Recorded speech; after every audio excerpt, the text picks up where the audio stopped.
Magandang araw po sa inyong lahat. Narito tayong muli sa pagpapatuloy ng kwento nating Aswang Killer. Dumating kami ni Tingting sa Victoria ng pasado alas 4 ng hapon. Karamihan sa mga kabahayan doon ay nakasarado. Iyon bang tipong inalisan na ng mga naninirahan? Kuya Lino, bakit parang walang tao rito? Tanong pa ni Tingting. Ewan ko, baka natakot na talaga. Tsaka di ba, kaunti lang naman talaga ang mga taong naninirahan sa bayan na ito. Kuya Lino, alam mo ang problema? Ha? Ano yun? Wala tayong mabibilhan ng pagkain dito. Muli naman akong may naalala. Akala ko ba may dala kang kaldero dyan at bigas, tsaka tubig rin. Problema ba yun? E di magsaing na lang tayo. Marami namang tuyong kahoy sa paligid na pwede nating panggatong. May mga dilata din naman tayong baon, di ba? Mahabang paliwanag ko pa. Sumagot naman si Tingting. Sige na nga, wala kasi ako sa wisyo ngayon na magluto eh. E di kung wala ka sa wisyo magluto, dapat alisin mo na rin sa isip mo na gusto mong kumain. Kasi wala nga tayong mabibilhan. Oh, sige na. Maghanda ka na ng bigas sa kaldero. Ako na ang mamumulot ng panggatong. Wika ako pa kay Tingting, sabay lakad sa unahan at namulot na ng mga tuyong sanga ng kahoy. Ako na rin ang nagpaningas ng paglulutuan namin na yari ilang sa 3 magkakatapat na bato na paglalagyan noong kaldero. Matapos makapagsalang ng sinaing ay nakita kong nagkakalkal si Tingting sa likuran ng sasakyan. Kuya Lino, anong gusto mong iulam? Sardinas o corned beef? Sardinas na lang muna siguro, Ting. Matagal na tayong hindi nakapag-ulam niyan eh. Namimiss ko na rin. Eh di sige. Wika niya pa at binuksan na nga ang lata. Kuya Lino, hanggang kailan tayo rito? Eh mukha namang walang tao sa bayan na ito. Sinagot ko naman ang tanong niya. Siguro tambay muna tayo rito ng mga 2 gabi. Kung wala talagang tao, edi magtuloy na tayo sa San Jose. Sumagot naman si Tingting. Hay, good luck sa atin doon. Baka hindi pa rin na itatabi ang mga sasakyan. Ibig sabihin, iisa-isahin nating itulak iyon papatabi para makatagos tayo papuntang San Sebastian. Reklamong wika pa ni Tingting. Eh ganun talaga. Wala naman tayong pagpipilian eh. E di tiyagain na lang natin. Sagot ko naman sa kanya. Nag-aagaw na ang liwanag at dilim noong magsimula kaming kumain. Masarap naman sana ang kain namin kung hindi lang umihip ang hangin na may dalang mabahong amoy. Bukod siya naman, Kuya Lino. Ano yung amoy na yun? Abay malay ko. Sagot ko naman sa kanya. Dali-dali ko nang isinubo ang huling kanin na nasa plato ko at uminom na ng tubig. Bago pa umatras ang mga kinain ko at muling lumabas. Si Tingting naman ay ganun din ang ginawa. Hindi madaling makikita ang aming pwesto dahil itinabi namin iyon sa pagitan ng 2 puno at tinabunan ng dahon. Nakaharap ang uso ng sasakyan sa kalsada para kung aalis kami ay madali lang na makakaalis at hindi na kailangang umatras para magmaniobra. Ting, may naririnig ka bang kakaiba? Wika ko pa sa kanya matapos kong uminom ng tubig. Tumahimik naman ito at pinakinggan ang kapaligiran. Oo, Kuya Lino. Parang mga hinihika at humihingal na may plema ang lalamunan. Hala, Kuya Lino, di ba tunog yun ng mga bangkay na binuhay noong babaeng Buenaventura? Oo nga, Ting. Pero papaanong meron pa noon? E di ba kapag namatay na ang nagbitaw ng orasyon ng pagbuhay, ay mamamatay na rin ang mga bangkay na yan? Eh baka naman ibang tao na ang gumawa ng orasyon. Hindi imposible iyon sa mga Buenaventura. Kasi marami silang tauhan, di ba? Oo nga, Ting. Ihanda mo na ang itak mo. Kailangan natin magbawas ng mga ganito. Sumagot naman si Tingting. Ano ba yan, Kuya Lino? Kakakain ko lang. Tapos lalaban na ako sa mga sobrang baho na nilalang na iyan. Siguradong masusuka lang ako. Anong gusto mong gawin natin? Magtago na lang muna kaya tayo sa sasakyan habang nagpapatunaw. Tapos mamayang madaling araw, manmanan natin kung saan namamalagi ang mga iyan. Kasi siguradong meron din namang pinagtataguan ang mga iyan. Kasi bakit wala sila kanina noong may araw pa? Hala sige, kung yan ang gusto mo, di magtatago na lang muna tayo hanggat hindi pa nila nalalaman ang ating kinaroroonan. Pero kapag nabisto na tayo ay kailangan na natin lumaban ha? Oo, sige Kuya Lino, deal. Sagot niya pa sa akin, sabay pasok na sa sasakyan at nagsarado ng pinto. Ako rin ay pumasok na sa may likuran ng sasakyan. Tahimik lang kami na nakatingin sa labas. Nakita namin ang mga dumaang bangkay na naaagnas na. Grabe Kuya Lino no, ang kapangyarihan ng mga taga-Astra. Kahit patay na, kaya nilang buhayin. Oo nga Ting, kaya maraming mga mortal ang kumakampi sa kanila eh. Lahat ba naman ng kahilingan ay kaya nilang tuparin. Kahit pa ang buhayin ang mga minamahal nila sa buhay na matagal lang namayapa. Pero Kuya Lino, halimbawa, na ibalik ang kaanak na namayapa, normal pa rin ba yun na babalik? Hindi na Ting, kasi walang ibang hangad ang mga taga-Astra kundi ang magparami at makakuha ng mortal. Patay man o buhay, kasi magiging karagdagang kapangyarihan nila iyon, ang mga kaluluwang makukuha ng kanilang mga tauhan. Iyong mga taong binubuhay nila ay binibigyan rin iyon ng kondisyon na kailangan pumatay ng pumatay para makapagpadala ng kaluluwa sa Astra, at kung hindi sila tutupad ay muling huhugutin pabalik sa Astra. May kondisyon pa sila sa taong ibabalik nila sa mundo ng mga buhay? Iyon na nga ang kapalit sa kaluluwa noong humiling sa kanila. Yun nga ang sinasabi ko, walang kasunduan ang mga taga-Astra na papabor sa tao. Palaging may hidden agenda. At kahit kailan, hindi makakaisa sa kanila ang mga tao. Aakalain lang ng mga tao na maiisahan nila ang isang burhamin sa kasunduan. Iyon lang ang iisipin ng tao. Pero ang hindi mo alam, yung mahal sa buhay na hiniling mong ibalik ay siya ring papatay sa iyo dahil kontrolado na iyon ng mga burhamin ng kailaliman. Kaya palaging win-win situation para sa kanila ang lahat ng kanilang ginagawang kasunduan.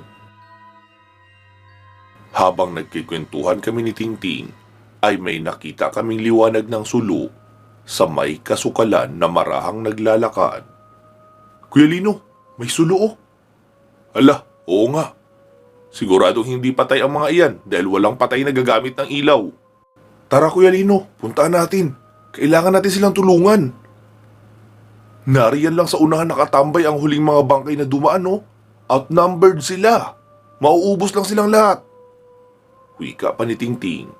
Agad na akong lumabas ng sasakyan at dahan-dahang nagsara ng pintuan. Si Tingting naman ay lumabas na rin.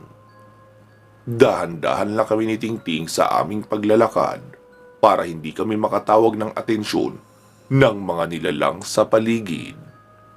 Maya-maya pa ay nakarinig na kami ng nagsisigawan, tunog ng mga kabataang inaatake noong mga bangkay. Mabilis na kaming lumapit ni Tingting. Nakita namin ang 5 kabataan na napapalibutan na ng mga bangkay. Lintik Kuya Lino, anong ginagawa ng mga batang ito? May dala pang sulo. Mabilis na kaming nakipagsagupaan ni Tingting sa mga bangkay na naroon. Napakahirap nilang mapatay kung hindi mapuputulan ng ulo. Ako naman ay mabilis dumikit sa grupo ng kabataan. 5 silang lahat. Ang 2 pinakamatanda na mga nasa edad 18 ay mga lalaki. Tapos yung isang babae ay mga nasa 15 taong gulang. Tapos 2 bata na nasa mga 9 o 8 taong gulang. Isang lalaki at isang babae. Diyan lang kayo sa likuran ko ha. Huwag kayong tatakbo pa palayo. Wika ko pa para maprotektahan ko ang mga iyon. Si Tingting naman ay naghahatak ng atensyon sa karamihan papalayo sa amin. Kaya nabawasan ang mga naroon na nakapaligid sa grupo ng kabataan. Narinig kong nagsalita si Tingting mula sa unahan. Kuya Lino, baka meron kang pwedeng gamitin na mapabilis ang pagpatay sa mga ito. Parang mas marami pang dumarating kaysa sa napapatay ko. Wika pa ni Tingting. Una kong naisip ay ang mutya ng kidlat. Pero hindi pwede. Masyado iyong delikado. Lalo pa at maraming bata kaming kasama. Alam ko na, Ting. Lumapit ka dito. Palit tayo ng pwesto. Ikaw ang pumrotekta sa kanila. Wika ko pa. Itinarak ko sa lupa ang itak. Ikaw, Ining. Hawakan mo itong itak ko. Gamitin mo kapag may sumugod mula sa likuran. Pero huwag kang aatake, ha. Maghintay ka lang kung may lalapit. Opo, kuya. Sagot pa ng dalagita. Uy, kayong dalawang lalaki, bantayan nyo rin ang likuran, ha, para hindi kayo masalisihan. Wika ko pa sa dalawang pinakamatanda. Noong papalapit na si Tingting, ay bumulong na ako sa aking isipan at sinabing, Kaya, Knight, kailangan ko ng espadang kuryente. Sabay angat ng aking dalawang kamay. Sa isang iglap ay may hawak na akong tila puluhan ng itak at kuryente ang nagsilbing talim. Ting! Bilisan mo! Wika ko pa. Mabilis na nga siyang tumakbo papunta sa kinaroroonan ng mga bata. Ako naman ang sumalubong sa mga kalaban na humabol sa kanya. Napakagandang gamitin ng armas na iyon dahil maliban sa pagiging mas matalim kaysa sa itak, napapahaba ko pa hanggang 2 metro na espada kaya marami ang nahihiwa at napuputulan ng ulo sa isang pagtaga ko lang. Makalipas ang ilang minuto ng pakikipaglaban ay naubos na nga namin ang mga kalaban sa bahaging iyon. Ting! Tara na! Dalhin na natin sila sa sasakyan bago pa may dumating na iba! Wika ko pa kay Tingting. Kuya, ang galing nyo namang makipaglaban. Pati yung nilalabas mong kuryenteng espada. Salamat, ha, dahil iniligtas mo kami. Ikaw din, kuya, magaling ka rin. Salamat din sa'yo. Wika pa ng bata sa amin ni Tingting. Oo, wala yun. Iyong dalawang pinakamatandang lalaki na ang hinarap ko habang naglalakad. Oy, kayong dalawa. Ano ginagawa niyo sa labas ng bahay? Hindi niyo ba alam kung gaano kadelikado sa labas? Sumagot naman ang isa sa mga iyon. Boss, 3 araw na kaming nakatago sa isang bahay. Wala na kaming makain. Naubos na rin ang tubig namin kaninang umaga. Kaya kailangan na namin makahanap ng malilipatang bahay o makahingi ng tulong. Dahil mamamatay kami doon sa loob kung hindi pa kami gagawa ng paraan. Paliwanag pa noong binata. Teka, nasaan nga pala mga magulang nyo? Tanong ko pa dito. Wala na sila, boss. Si papa ko at ang papa niya ay sumama sa grupo ng mga kalalakihan na nakikipaglaban sa mga aswang na unang lumusob. Hindi na sila nakabalik. Si mama naman ay lumabas upang maghanap ng pagkain. Hindi na rin nakabalik. So ibig nyo sabihin, hindi kayo magkakapatid? Muling tanong ko pa. Itong dalawang ito, mga kapatid ko. Ito naman, si Tong, at ang kapatid niyang si Nining. Kapitbahay namin sila. Sa amin sila iniwan ng kanilang ama noong sumama sa pakikipaglaban. So, papaano na kayo nito? Meron ba kayong mga kamag-anak sa ibang lugar na pwede niyong puntahan? Tanong ko pa sa binata. Oo, boss, pero hindi namin alam kung buhay pa sila. Lalo na at ang sabi, pati ibang bayan ay nagkakagulo na rin. Bakit? Saan ba ang bayan ng mga kamag-anak nyo? Sa Santo Tomas po. Naroon ang lolo namin. Kayo naman? Tanong ko pa sa isang lalaki na may kapatid na babae. Wala na kaming kamag-anak, kuya. Patay na ang mga lolo at lola namin. Muling nagsalita, iyong nagsabi na merong kamag-anak sa Santo Tomas. Bert, sumama na lang din kayo sa amin kapag umuwi kami doon sa Santo Tomas. Hahanap na lang tayo ng diskarte doon para mabuhay. Salamat, tol. Uwi ka pa noon sabay tapik sa kasama. Kuya Lino, mukhang wala pang kain ang mga ito. Magsasaing muna ako. Uwi ka pa ni Tingting. Oo, sige. Damihan mo. Iyong malaking kaldero ang gamitin mo para mas marami kang masaing. Uwi ka ako pa kay Tingting.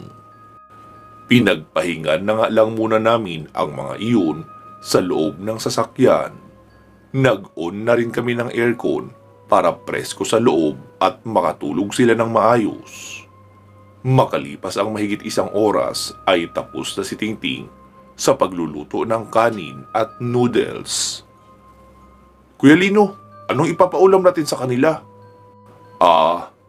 Yung malaking corned beef na lang ipaulam mo para madali silang makarecover ng lakas.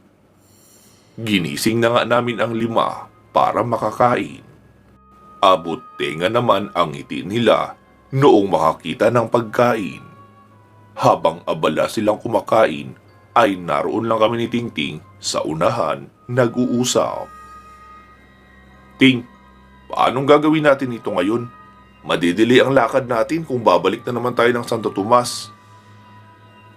Oo nga Kuya Lino, baka mas lalong wala na tayong mailigtas kung panay ang pagkakadelay ng lakad natin.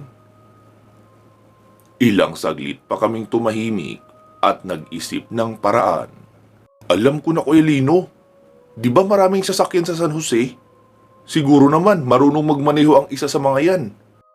E di hanapan natin sila ng sasakyan na pwede nilang magamit. Oo nga, pwede rin yan Ting. Baray, ano pangalan mo? Tanong ko pa doon sa pinakamatanda. Jonas po kuya. Ilan taong ka na? 19 po. Marunong ka mag-drive ng sasakyan? Opo, kaunti. Naging konduktor kasi ako ng jeep. Kaya minsan nakakapag-practice ako. Bakit po? Wala. Sige, kumain na muna kayo dyan ng mabuti. Bukas na tayo mag-uusap. Muli nang nag-focus sa pagkain ang grupo noong kabataan. E di tamang-tama pala ang plano mo, Ting. Marunong ang isa sa kanila magmaneho. Yun na lang gawin natin. Pagsang-ayon ko pa kay Tingting. Matapos makakain ng grupo, ay doon na namin sila pinatulog sa loob ng sasakyan. Para kasing may trauma sila. Dahil kaunting kaluskos lang ay agad silang napapalingon. Sa labas ng sasakyan na kami ni Tingting natulog. Kahit papaano ay mukhang tahimik na rin naman ang kapaligiran. Kinabukasan, muling nagsaing si Tingting para makakain muna ng kanin ang lahat bago magpatuloy sa biyahe. Kuya, mabuti pa kayo, ang dami niyong pagkain na dala. Saan ba kayo pupunta? Tanong pa noong batang babae. Papunta kami sa lahat ng magkakasunod na bayan para lipulin ang mga aswang at mga bangkay na nabubuhay, yung mga nagkalat katulad noong humabol sa inyo, para makabalik na sa normal ang pamumuhay ng mga tao. Talaga po? Ang tapang niyo naman pala. Para kayong superhero. Nakangiting wika pa ng bata. Hindi naman. Natatakot din kami. Kaso kailangan namin kayong ipagtanggol eh. Kaya kahit may kaunting takot, ay susugod pa rin kami. Matapos makakain, ay sinabi kong magsisakay na ang lahat. Hahanap na lang muna kami ng bahay sa daan na maaaring pagpaliguan at makapagbawas na rin ng maayos ang lahat. Habang binabaybay namin ang daan, ay may nakita kaming isang gasolinahan. May bahay din na malapit doon. Huminto muna kami at nangato pero walang sumasagot. Itinulak ni Tingting ang gate. Hindi naman iyon nakakandado. Kuya Lino, mukhang walang tao. Papasok na ako. Sige, pero magtao po ka na rin hanggang sa loob. Dahil baka nariyan lang ang may-ari, mabaril ka pa. Magkasama na si Tingting at isang binata na naglibot sa loob ng bahay. Noong masigurong walang tao, ay pinapasok ko na silang lahat para maligo at gawin na ang mga kailangan gawin. Ako naman ay nagpunta muna sa gasolinahan sa unahan para magkarga. Nilagyan ko na rin ang container na lagayan namin ng reserbang gasolina. Marami kasi ang nabawas sa reserba naming gasolina dahil sa ilang oras na pagpapaandar ng aircon para sa mga bata. Noong makapuno na ako ng mga lalagyanan ay ipinarada ko na ang sasakyan sa tapat noong bahay at pumasok na sa loob. Mukhang mayamang pamilya ang may-ari noon dahil kumpleto sa gamit. Marami din ang damit, kaya nakapagbihis ang mga kasama naming binata, dalaga, pati mga bata. "Kuya, saan niyo po kami dadalhin?" Tanong pa ni Jonas. Si Tingting naman ang sumagot sa kanya. "Ganito ang plano namin, Jonas. Sa susunod kasi na bayan ang San Jose. Naroon na stock ang napakaraming sasakyan. Iyong mga bumiyahe na hindi nakatagos dahil sa pananalasan ng mga bangkay. Ikukuha namin kayo doon ng sasakyan na magagamit nyo papuntang Santo Tomas. Sabi mo, di ba, marunong ka naman magmaneho?" "Oo, kuya." "Siguro naman, kaya mo na magmaneho para makarating kayo ng Santo Tomas." Sumagot naman iyong dalagita.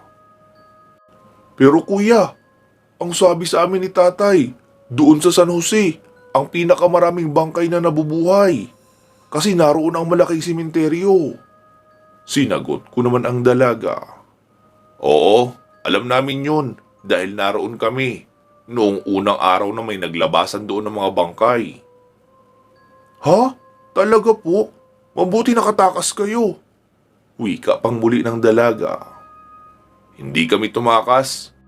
Pinalipas lang namin ang oras na makaalis sila para patayin na iyong babae at grupo ng mga aswang na nagsimula ng kaguluhan. Ang pagkakaalam nga namin, kapag namatay na ang tumawag ng orasyon ng pagbuhay, ay mamamatay na uli iyong mga bangkay. Pero mukhang mali kami dahil sa ibang barangay ay hindi namatay ang mga bangkay na naroon. Nagtuloy pa sa pananalasa. Maaari ding meron pang ibang pangkat na nagsagawa ng ritual ng pagbuhay, kaya kalat-kalat ang mga pag-atake." Muling nagsalita ang isang binata. "Kuya, paano kung pagdating natin doon ay marami na uli ang bangkay na nagkalat?" Sinagot ko naman ang pag-aalala nila at sinabing, "Huwag kayong mag-alala, hindi naman kayo lalabas ng sasakyan. Kami ang maghahanap ng sasakyan na magagamit nyo." "Paano ang biyahe namin, kuya, papuntang Santo Tomas? Baka marami ding nagkalat na bangkay doon." Tanong naman ni Jonas. Sinagot naman siya ni Tingting. "Galing na kami ng Santo Tomas, San Luis at San Pablo. Ligtas na doon. Sa katunayan niyan, nasa San Pablo ang buong pamilya ko. Doon namin sila inilikas dahil ligtas na doon." "O sige kuya, okay na yun sa amin." "Kuya, pwede ba kaming magbitbit ng mga pagkain mula dito? Ang dami kasi nilang stock na dilata at may 3 lata pa sila na biskwit." Wika pa noong batang babae. "Sige, basta wag niyo ubusin. 1 lata lang ng biskwit ang dalhin nyo. Tapos, kalahati lang ng mga dilata na nariyan ang dalhin nyo." Nagsalita din ang isa pa. "Kuya, okay lang din ba kung magdala na rin kami ng bigas? 3 sako naman ang bigas na stock dito eh." "Oo, sige. Kumuha na rin kayo ng kahit kalahating sako ng bigas para may madala kayo. Hindi naman siguro magagalit ang may-ari. Hindi naman natin uubusin eh." Wika ko pa na ikinatuwa naman noong grupo ng kabataan. Kahit naman kasi may pera pa akong dala, ay wala na kaming mabibilhan ng pagkain para sa kanila. Kaya mas maigi na iyon na lang para meron silang mailuto. Pati nga kaldero at container na may tubig ay kumuha na rin sila. Sa tingin ko naman na hindi iyon sobrang ikagagalit na may-ari. Sadya naman talagang nangangailangan ang mga batang iyon. Noong maikarga na ang lahat ng kailangan nila, ay umalis na kami at dumiretso na ng San Jose upang hanapan ng magagamit na sasakyan ang kabataang iyon. Pansamantala muna nating puputulin dito ang ating kwento. Magsama-sama tayong muli sa part 113. Gaya ng palagi ko pong inuulit, hiling ko lang sa lahat ng nakikinig sa kwentong ito na mag-subscribe na sa ating Love Story channel. Kahit huwag nyo nang pakinggan, basta mag-subscribe lang, ay malaking kasiyahan na iyon para sa akin. Kaya sana, pagbigyan nyo na ako please. Maraming salamat po ha. Mag-iingat po kayo palagi at hanggang sa muli.